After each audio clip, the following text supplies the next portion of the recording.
Thanks. So I'm sorry I'm using a PowerPoint. I cut my finger about a week ago doing laundry and math at the same time, and it's not a good idea.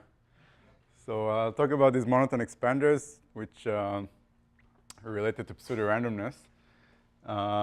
This is based on this survey work with Avi, which also has some new results, which I'll mention. I think stand here. Okay, so I think I'm kind of assuming everybody's familiar with the expander graphs, but if you're not, then I'll say what they are. But what I want to talk about are special families of expander graphs that have some additional property of being monotone. And I'll start by defining what they are. So I'll start by talking about bipartite graphs with n vertices on each side, and the vertices are ordered. So there's some ordering of the vertices, from 1 to n on each side. And so first, let's define a monotone matching or a monotone map. So that's just a partial function from one side to the other, which is monotone. So it's increasing. So if I is bigger than j, then m of I is bigger than m of j. So basically, the edges don't cross each other. That's a monotone matching. And a monotone, a d-monotone graph is a union of d-monotone matchings on the same set of vertices. So this is a 1 monotone graph. This is a 2 monotone graph, 3 monotone graph, so on. So it can be pretty complicated. And so this is a monotone graph, and what's a monotone expander is, so we're talking about vertex expansion. So the definition is that every set of vertices on the left of size at most n over 2 has at least 1 plus epsilon times s neighbors on the right side, where epsilon is some constant independent of n. And of course, I'm talking about families of graphs for n going to infinity. So we want to have a family of monotone expanders would be a family with n going to infinity and epsilon constant. And the question is, how small can d be? So if I drop the monotonicity requirement, then I think we all heard at some point that there are these expander graphs that have constant d, or even d equal 3, and or bipartite case maybe 2. But anyway, you can have constant d and n going to infinity and epsilon constant. And these are very useful graphs. And in fact, a random graph is an expander with high probability. So expander graphs are kind of pseudo-random objects. They behave like random graphs, which makes them very useful. So here we add this monotonicity requirement to something that's pseudo-random. And this actually makes it something that's not pseudo-random. So a random monotone graph, if I pick monotone matchings at random, it will not be an expander, because the first half will map basically to the first half here, plus minus square root n. So if you take random monotone matchings, this doesn't work. So this is very far from being a random graph, but still it has a property of pseudo-randomness from expansion. So it's this mixture of random and non-random, which is kind of a rare thing to observe. And we'll go back to this later. So there's some interesting questions about generating these graphs randomly. Yeah. So okay, so there's a uniform distribution on matching. Yeah, the uniform doesn't work. Right, but then you could have other random distributions on matchings, like pick a subset of alpha n on both sides, and that determines. Yeah, so this doesn't work as well. That one doesn't work as well? Yeah. I'll go back to this later. So no, it's kind of it's a good question. So I don't know how to, it will be very interesting to generate this randomly with some simple proof. So we don't know how to do this for constantly. At the start, you were supposed to make an explicit example anyway, but you didn't do much. What? say you didn't lose much. That I guess at the start you really wanted to have an explicit. Yeah. I'll go back to motivations and everything, and don't worry. But you didn't really lose much because it had to be explicit in a sense. What do you mean I didn't lose? Because the random techniques look equally difficult. Yeah, but even for expander graph, the first thing you do is say, okay, here's a random graph is an expander. That's the first result on expander, right? Right. And you go from there to explicit ones. So here it's kind of the other way. It's a very strange thing. So the first question is whether there exist these families with constant d that are expanders. So in this talk, I'll show you three constructions, increasingly small d. And then I'll talk about some applications, which are also the motivations for looking at these graphs. So let's start with the construction with the logarithmic degree. This is not very hard. This was kind of implicit in joint work with Amir Shpilka from a few years ago. So the idea is to look at shifts. That's the easiest, kind of simplest class of monotone matchings. So if you take a shift, the shift map, which adds S mod n, then it breaks into two monotone mappings. And so once you work with the shifts, then basically you're in the group Zn, which is an abelian group. And in any abelian group, and in particular in this one, you can find in polynomial time order of log n elements which generate the group as an expander. So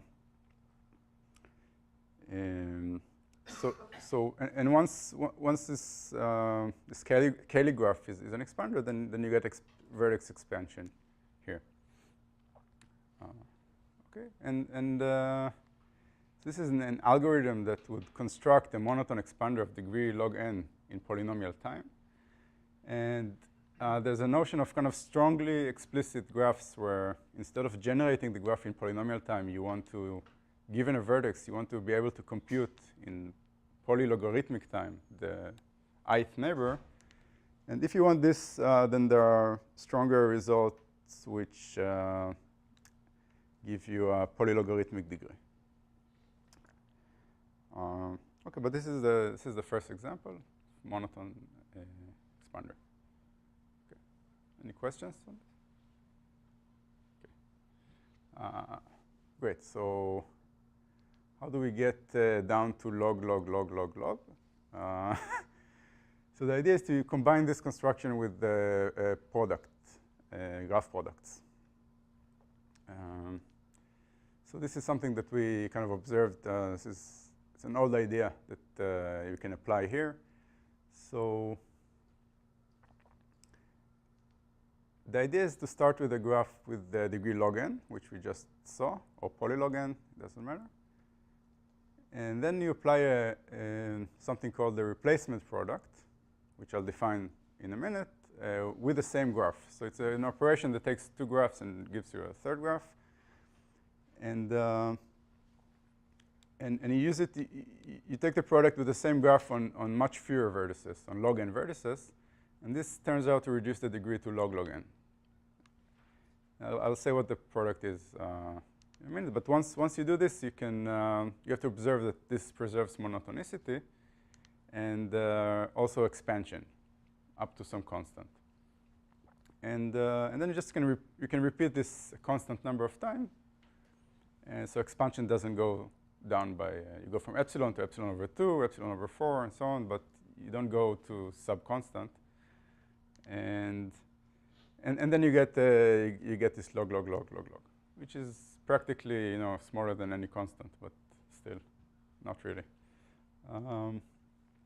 And this was used, the same kind of thing was used by Alon Schwartz Shapiro to actually give a very simple construction of expander graphs.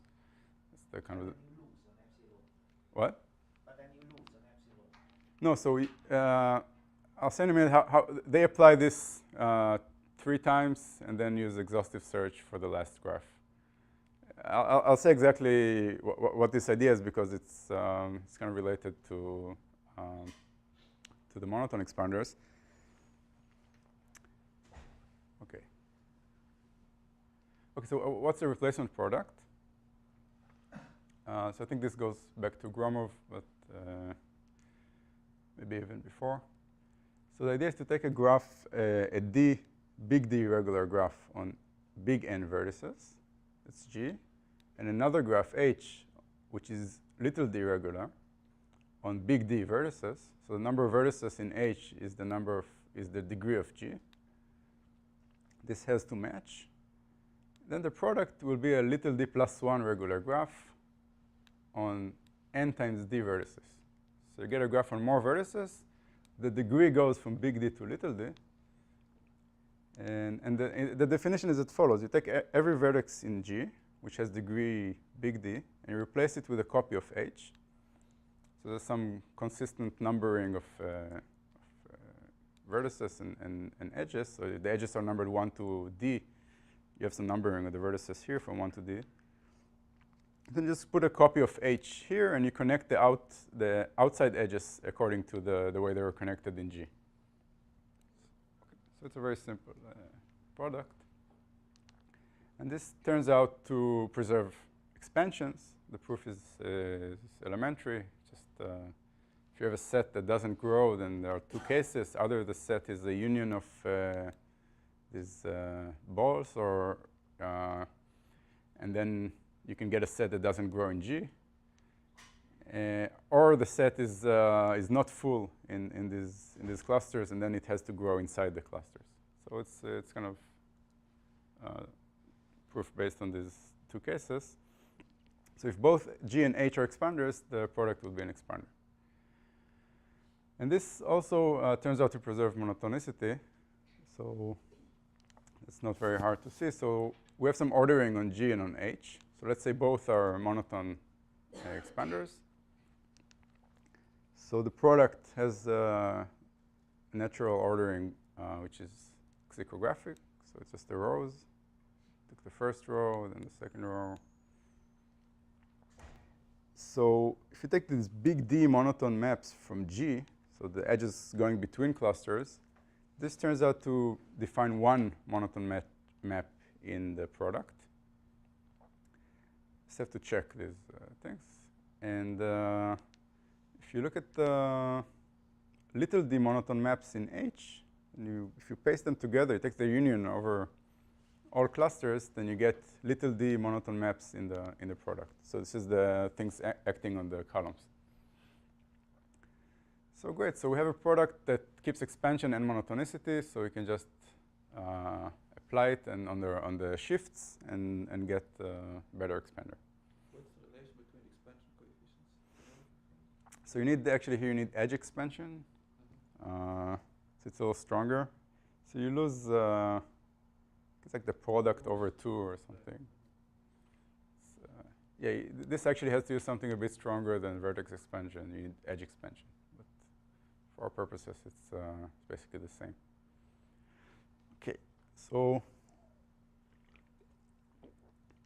so great. So let me go back to Van's question. So in this paper by Lonatal, they wanted to build the expander graphs. And they wanted to do it, I think their goal was to do it in as few pages of proof as possible, because there were a lot of constructions before, but they were all kind of heavy to some degree. So basically they said, okay, let's start with the expander with the polylog degree, which is very easy to construct. Take the shifts or anything, a lot of other simple ones. And then apply this product twice up until you get degree log n. And then use just a computer search. If you just want an algorithm that produces the graph, just run over all graphs on log n vertices to look for the final graph in your product.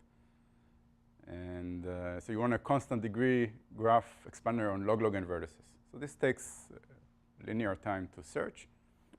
Then you plug it in, and so you basically have 3 products. The first 2 are with the shifts, and the last one is with some small graph that you find by exhaustive search. This is the easiest proof of an explicit construction of expanders. So when explicit is just when you have an algorithm that gives you the graph. And so why can't we do the same thing here? So basically, if we had some non-constructive proof that constant degree monotone expanders exist, we could do the same thing and get an explicit construction. But the only existent proof turns out to be a very complicated explicit construction of Bourgain, which I'll talk about now. So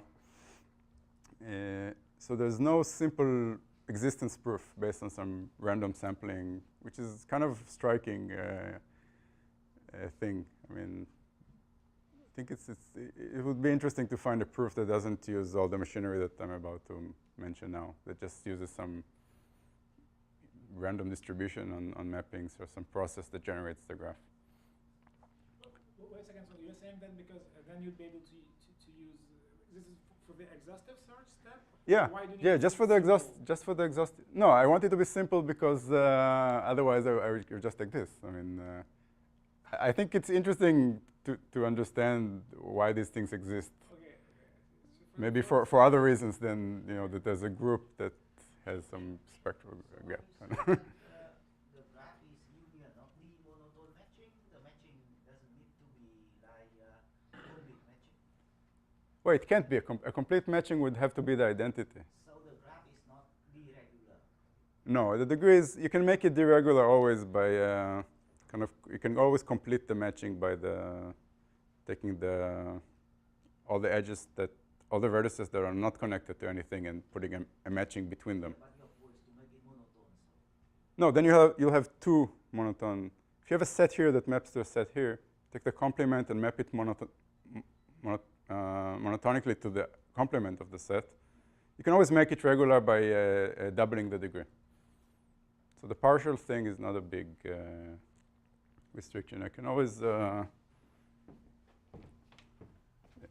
if I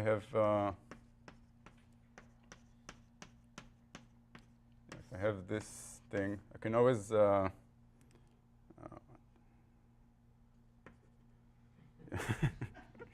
can always add the complement. So there's always another monotone mapping such that the union is perfect matching. So you can get the deregular monotone thing. If you can get a monotone thing, you can get a deregular monotone thing. It will still expand and will have twice the degree. Another question?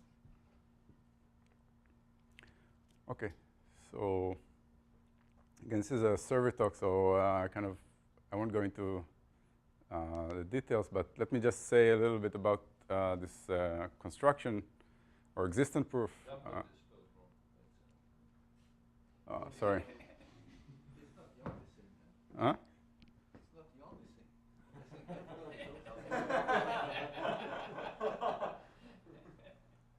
I didn't give any upper bound for mistakes.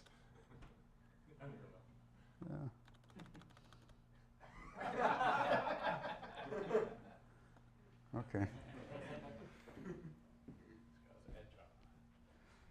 Yeah. Okay. So this is a recent work of John Bourgain, which relies on all these very exciting developments in the past few years on expansion in linear groups, which you heard about a little this morning. So here's the main kind of lemma, which is it's basically a continuous version of the problem. And once you prove it, you can go back to the original problem by discretizing it. But the lemma says that there exists some constant C0 and a finite family of smooth monotonely increasing mappings F1 to Fd from the unit interval to itself, such that every measurable set S with size at most half grows. So the union of the images of this set has size bigger by a constant, bigger than, and C is bigger than 0. So there's no n here, but once you have these this kind of continuous version, you can, for every n, you just take this family and build a graph on n vertices by discretizing the interval to n steps and just looking at round values of fi on multiples of 1 over n. And if you add, you need to add some shifts, but this basically expands every set. Okay, so how do you get this this family? So you have to go to groups, linear groups. So the group here is SL2R, and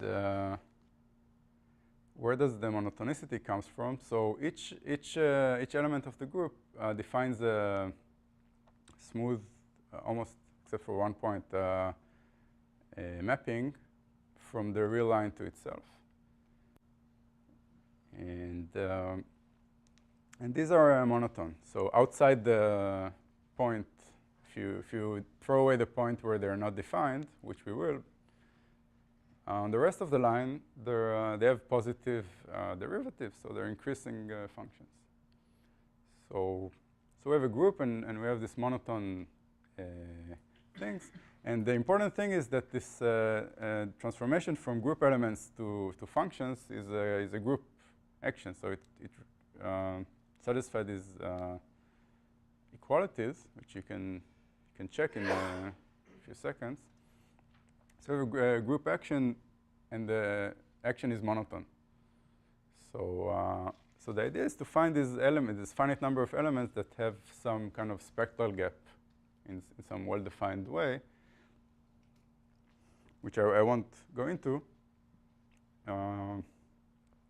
Basically, you define an operator using these elements, and it acts on the L2R, and there's a spectral gap, which implies some expansion.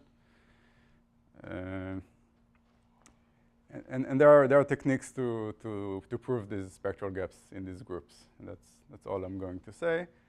But maybe you should say the problems to get it close to the identity. That's the next slide. Yeah, that's the main. So yeah, the big thing, the problem is that you need to go from the line to the interval 0, 1, and to do that,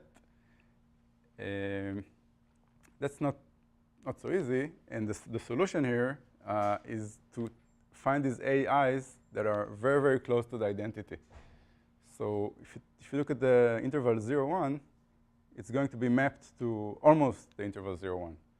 And the relation between this epsilon and the expansion has to be controlled. So it's a very delicate thing. And so one of the tools that come into it is the Brouillard, the strong Tits alternative, which allows to find things that are close to identity and still generate the free group.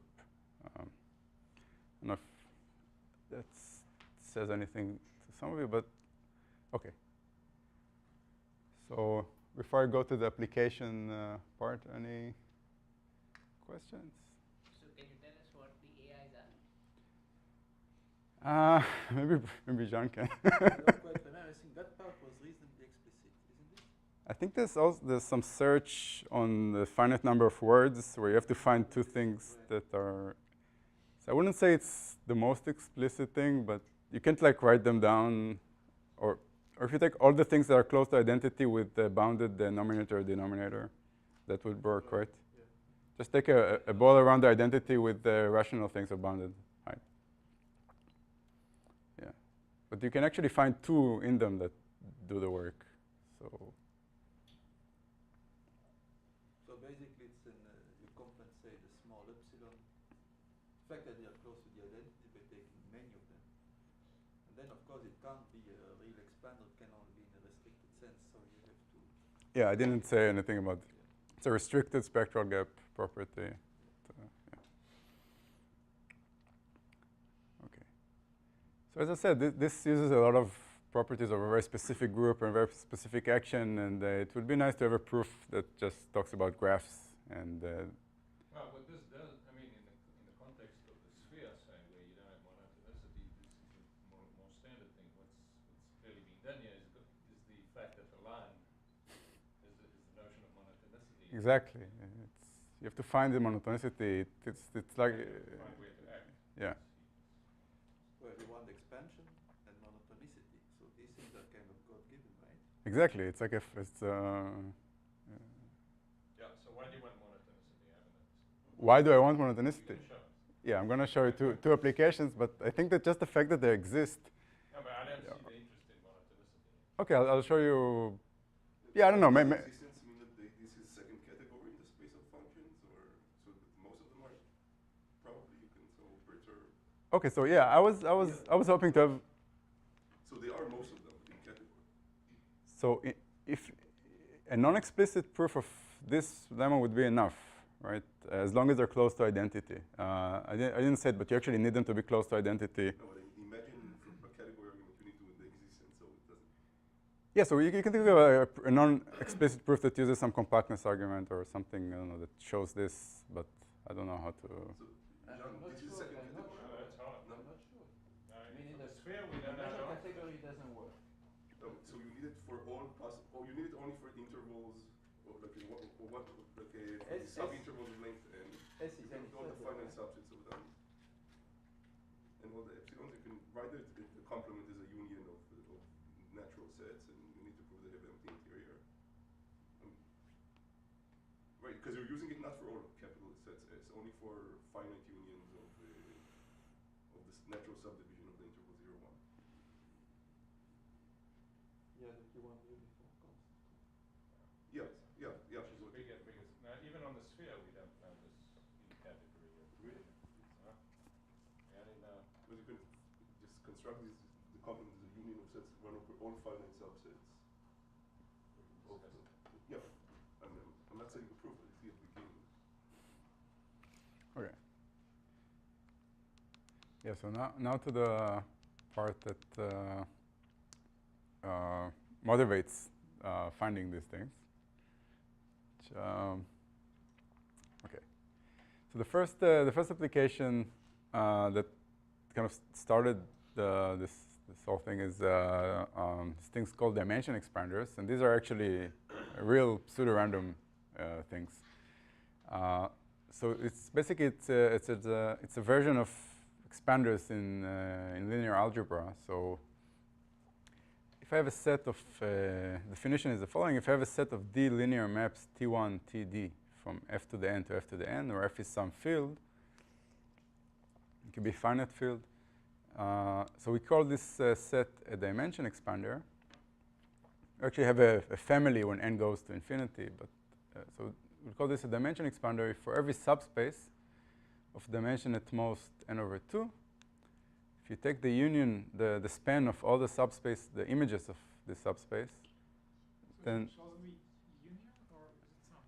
so this is a sum of subspaces. So it's a span of all elements in all subspaces. And so the dimension grows by constant. So it's kind of a very clean way to define something that looks like expanders in for linear algebra, and you can show here, for example, for finite fields, if you take 5 random mappings, then this will be true. Just for the probability that you don't expand for a fixed v is very small, and count the number of subspaces, and you get this for 5, maybe even for 3. And the question is and this was asked in the context of extractors for affine subspaces by Barak, Pagliazzo, Shpilka, and Wigderson. They kind of recognize this as something that could be useful in that context, and they asked whether this can be made explicit. And there are also some kind of more vague motivations from group theory, which I can't say much about, but there was some interest in understanding these things also from people that are interested in groups. And Lubotsky and Zelmanov, which I hope I spelled correctly, showed that you can have these explicitly over characteristic 0 in a very elegant way using representations. So you basically take a group that has a constant number of generators that generate it as an expander, and you take an irreducible representation of over characteristic 0, and the images of the generators will be. So characteristic 0, you mean your underlying field, your subspace, your space. So you live now not in infinite field, right? That's what I'm saying. Yeah. So f is the complex numbers. Okay. Yeah. So this is defined. Yeah, the random choice needs to be specified more clearly, but still a generic set would work. Okay. So over characteristic zeros, there was this really beautiful argument from representation theory, and it was interesting to try and understand what happens in finite fields. Okay, and in this work with Shpilka, we showed kind of implicitly that if you have a monotone expander then of degree d, then you have a dimension expander of degree d for any field. And so I want to show you now this proof. And is it the only way to do it now, or there's other ways? I don't know any other way. Yeah. There's a conjecture of Avi that basically says that whatever works here works also in finite fields using irreducible representations as long as the characteristic doesn't divide the size of the group. That would be very interesting, I think, to show. But yeah, the only way we know is from these monotone expanders. Yeah. Okay. So how do you go from monotone expanders to dimension expanders? So I'm going to take every monotone map, and I'm going to define a linear map that corresponds to it. And it's going to be a very simple map. So if this is F, this is a monotone, partial monotone matching. So in this case, n is 8. So I'm going to take a vector, v, write it in the standard basis as v1 to vn, v8.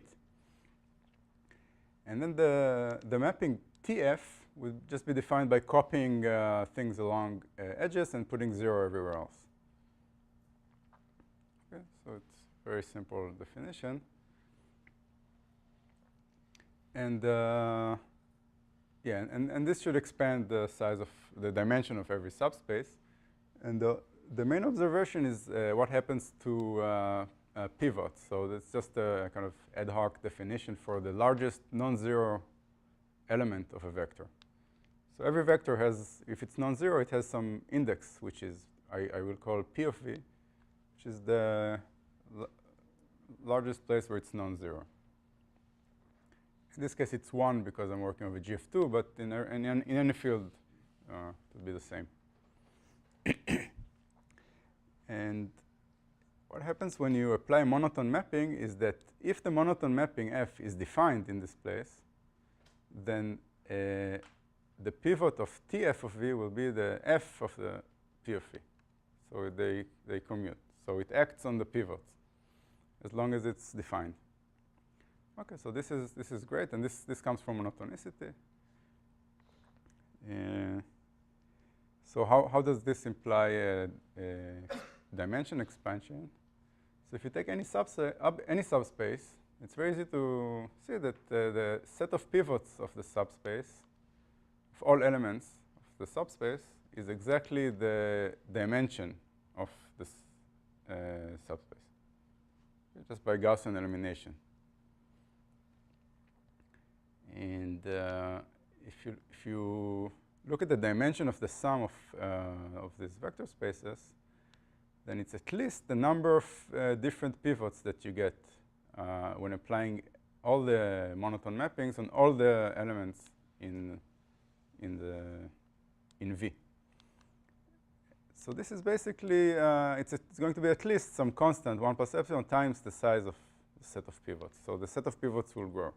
So when you define pivots, you mean you define it as a, in sense, It's the index. Yeah, the rightmost. Yeah. Not the large. Okay. Largest if you order them from left to right. If it's the leftmost, then it's the same proof. No, but I mean largest not an absolute value. That's what I mean. I misunderstood when you said largest. What do you mean? Like non-zero. Oh, no, you don't look at the value. You just look at the place. Yeah, it's a yeah. It basically acts on this set. So once it expands it, you get the dimension is dimension grows. So this gives you this family of linear mappings. You can argue that they're not invertible, which is kind of you can ask for invertible mappings, but still this is so it's a set of matrices that's defined over any field. So it's the same dimension expander for any field. It's defined using zeros and ones, and it works for any field. So it's independent of the field. Oh, so you're saying you can make them permutation matrices? No, No. I could say that you could want to, and I haven't thought too much about it, but. So these shifts, I mean, and then you complete. You could try to complete them to permutations like this, but so it will be sums. Maybe it works. I don't know. Yeah, maybe. I haven't tried too much to make them invertible. Okay, so this is the first application. Sorry, what's the use of dimension expander? You use them to motivate monotone expanders. No, they're like what application of anything? I mean, right? I think these are dimension expanders are very natural kind of question. They're really pseudo-random objects. They're really objects that you can create randomly, and it's part of this bigger picture of de-randomizing.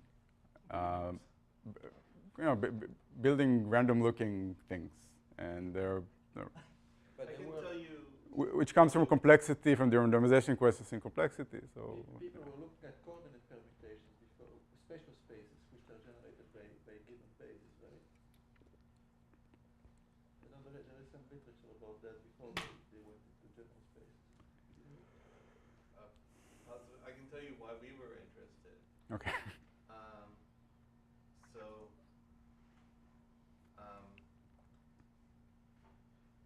So we wanted to come up with better multiple source extractors, where you have some unknown distribution and you get all the randomness out of it, and but you're allowed multiple samples from the same distribution. And so, the first idea was to just sort of like add the samples together, but then you sort of converge to a vector space. And so then we said, well, how could we like boost the randomness in a vector space? And so this idea was to try to come up with some operation that would increase the randomness in our vector space, and keep on doing this until we got complete randomness. Now we actually used some product theorems to do the original motivation instead. No, but isn't there a theorem that tells you that if you have a two-source extractor with a literally small entropy, then you can make one of these guys? No, you can make affine extractors. Affine extractors. Yeah, these are not affine extractors.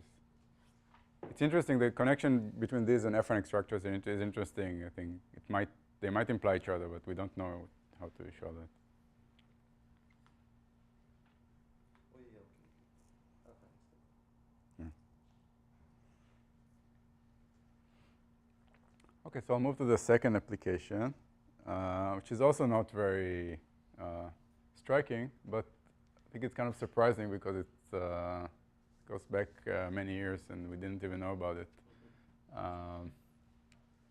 So these are D-page graphs, which were, I guess, defined in the 80s. So again, it's a definition of a family, specific family of graphs. In this case, again, you have n vertices, which are ordered on a spine of a book. So a one-page graph is a graph such that you can draw the edges on a single page without crossing edges. So you see, you can touch, edges can touch in a vertex, but they cannot cross each other. And a D-page graph would be a union of one-page graphs on the same vertex set. How is it different from just It's basically a planar graph. Yeah. Basic. It's No, outer planar. Yes, It's outer planar. outer graphs. planar, not. Yeah. Okay, okay. Yes, it's a D-page graph would be like a generalization of a planar graph. So it's limited in some sense, but it's a little more. You'll see that much more complicated.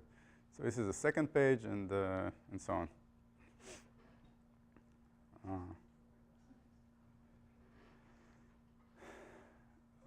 And you can also strengthen the definition to D push-down graphs by requiring that the edges do not touch even at the vertices. So these graphs kind of describe each kind of one push-down graph would describe the insertions and deletions from a stack, for example. So if you insert something and you insert something else, you have to first take the top one and then take the bottom one. So this is the structure of basically parentheses. So these are very simple graphs, and they. So it was asked in the early 80s whether these can be expanders with constant degree, and it came up. So they asked something a little more subtle. They asked about having separators. So you know that planar graphs have separators of square root and vertices, and they asked whether these can have separators, and they showed that they have separators if and only if 3 push-down graphs have separators, so it's enough to look at 3. And this came up in back then they were still optimistic about separating P and NP, and they started as one would start with the linear case, where you look at the deterministic time, linear deterministic time, and linear time non-deterministic, which is the linear version of P versus NP. Instead of n, if you put here poly n, then this is P versus NP. And they could show that these are different. This is Paul, Pippinger, Zemerdi, and Trotter. And one ingredient in the proof is understanding graphs like this, which come up in the operation of a Turing machine with D tapes, which you have to kind of understand. At some point, you get these D push-down graphs. And having a separator would allow you to use non-determinism to speed up computation and so on. So it's really something that that came up.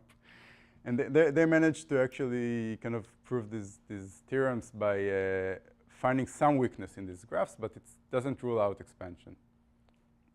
So they find some weakness, but so it's not a random graph. It has some structure, and they could use it for the proof. And finding stronger weaknesses, for example, showing that these are not expanders or don't have separators, would allow to extend these results to superlinear time and understand some other things that they're interested in. So Well, the gap is pretty small, right? It's like non-deterministic time. Deterministic. yeah, there's some log star Yeah. gap. Yeah, it's very, very. And a subsequent paper of Galil Kanan and Zemerdi also showed that this expansion is related to some simulation time of non-deterministic Turing machines. And I won't say the exact statement. It's going to sound very weird if I state it. But they were also interested in these graphs, and they actually gave basically the same construction I showed you with log, log, log, and degree, which we didn't know about, but using the replacement product before they even knew it was a replacement product. So this was really surprising to see, and they asked whether you can do a constant degree. And what we observe here that a monotone expanders imply D pushdown expanders with the same D, which answers all these questions. So basically, these graphs that come up in this computation, they have some weaknesses, but they can still be expanders, which kind of ruins some approach to proving lower bounds. So I'll finish with the proof. So let's say I have a D-monotone expander. Convince me. Huh? I remember Pippinger talking about this. Oh, really? Convince me. Wow. I knew it. Yeah. He convinced you of what, that they couldn't be expanded? No, I can't remember what he was saying, but he's convinced me that demonotone is useful. Good. Yeah, so once you have a demonotone graph, I can just take the vertices on this side and order them. So call these 1 to n, and order these from n plus 1 to 2n. And this basically amounts to kind of switching them over here, which gives you a one pushdown graph. And I didn't do anything to expansion, obviously, nothing. Things still expand. So this is the proof. And it's even a kind of even a stronger notion of one pushdown graphs where you have only one set of parentheses. So it's an even more restricted family. So this can be expanders with a constant number of constant degree. Okay, so a couple of open problems. So But they already know the log part, right? So they can do this replacement trick one more time and also get the No, but you don't get No, log, they log, didn't know log, that log, it log. You existed. don't get two constants. yeah, but then you have this trick of Alone and other people already. no, but they don't know existence. They couldn't show Oh, they existence. don't. Not one. No, they did. The interesting, They could start building. they didn't care about existence. They wanted to show that they cannot be expanders. They didn't. Obviously, if you told them that they exist, they would be happy with that. That would answer the question. They don't care if it's explicit or not. They should really get a patent for that.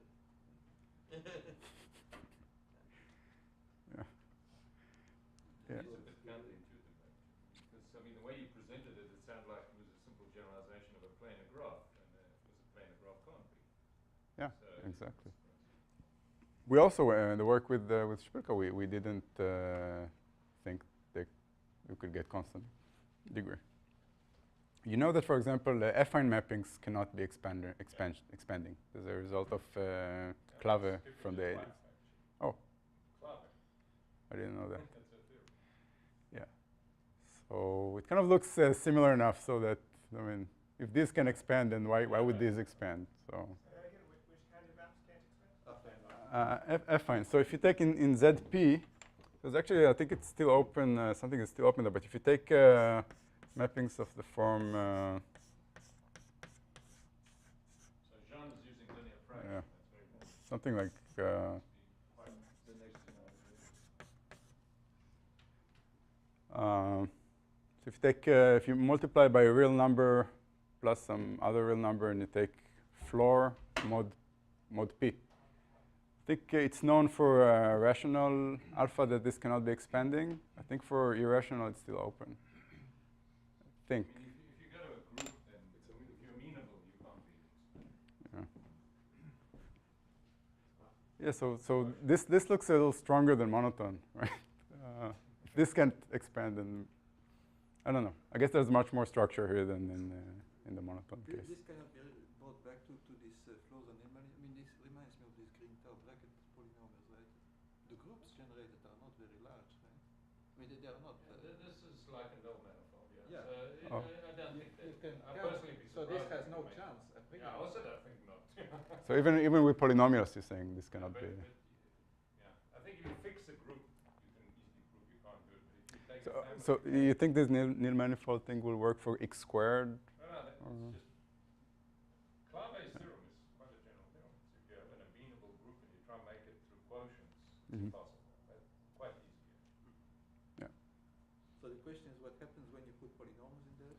If you can still a priori say that it has to fail because there's a cover by a group which is amenable. Yeah. Okay. So for this question, you say that random construction doesn't work. So which random construction do you? So you can just take, for example, I mean, there's a lot of things you can try and do, but one thing is what Russell said.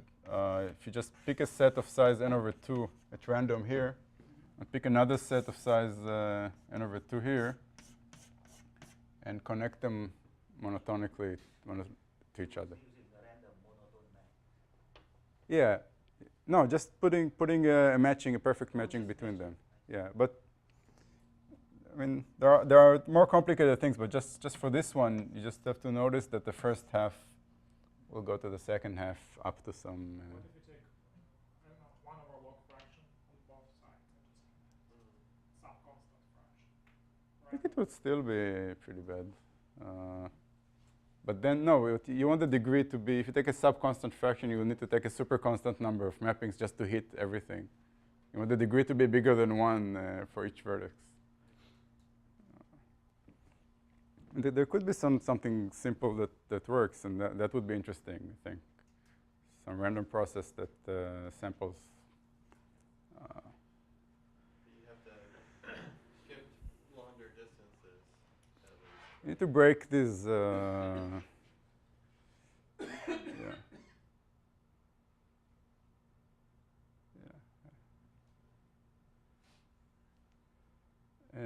Another question is to understand how good can this be. So I said that these pushdown graphs have some kind of weaknesses that are not in random graphs. So maybe these graphs, maybe we can understand what are their weaknesses. How good can the spectral gap be, so on.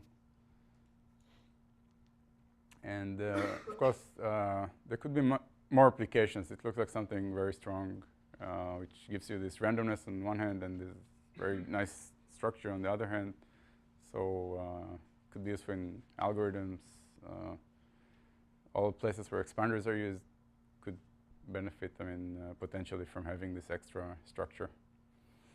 Could Okay. there be some kind of one-to-one correspondence between dimension extractors in these guys, like backwards? I don't know. I think not, because dimension expanders are really pseudo-random. A random one. Random ones work. Yeah, so it shouldn't. This seems stronger. I didn't quite understand. So the fact of having such monotone expanders, does it has any kind of interest for the work that these guys were doing initially that you were talking Wait, about? they had an approach to try and improve the results from linear to superlinear time, and they asked whether these can be expanders or not. This basically it rules out an approach for proving low bounds. It's a negative. Yeah, It's a negative. It's of a negative. But it also in this Galil-Canaan-Zemeradi, there's one result that actually shows the two-way correspondence. So saying that they're not expanders shows that simulating a certain kind of Turing machine with another one it takes quadratic time exactly. But these are not things that people care about today, I think, too much. But back then, I think it would be more Were interesting. you saying back then they were much more ambitious? No, they're just thinking about, I guess, they were thinking about these things. I don't think. To work on the question of people's envy was all. I think that today we know more about what kind of general techniques cannot work with Turing machines. There are these barriers, so on. So people don't look at this. So the problem with all this work is it's very model specific. It's dealing with Turing machines, and it doesn't apply to, for example, random access machines. So it's kind of brittle, and people are less interested in proving this kind of brittle lower bounds. Want something that's more robust, has more of a hope of generalizing. That said, maybe we've just given up. It's on camera.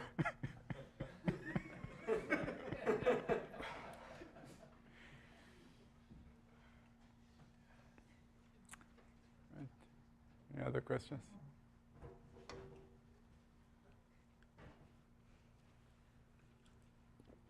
Okay. Thanks.